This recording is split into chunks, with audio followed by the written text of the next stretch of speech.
So I was basically realizing with the AI painting app, maybe I don't need to found something right now. Maybe I just collect some experience. And it's this crazy sense of urgency and maybe even fear that's kind of, oh, these good ideas, they are gone. Like I need to work on them now, like the sense of urgency.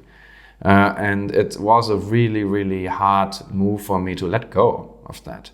And to say, even though I have certain ideas, back then I also had always ideas. Back then I wanted to create kind of a marketplace for algorithms and compute.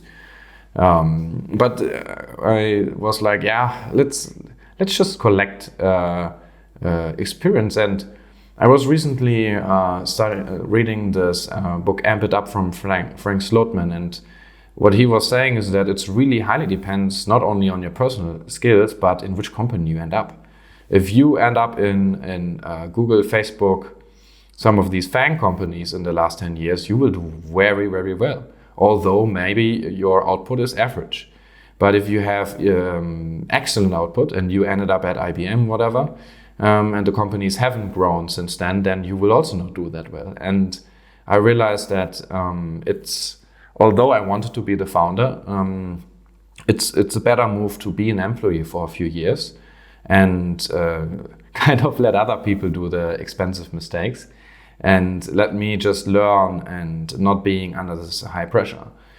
It was a bit tough for me because in that moment, I think that being a founder, there can also be a lot of ego connected to it, and it's kind of I'm the founder, and I don't want other people maybe to tell me what to do.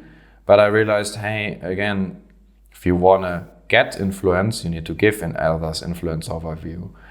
If you want to get respect, you need to give respect to others and let them, again, like influence you and lead you if you want to lead others and so on.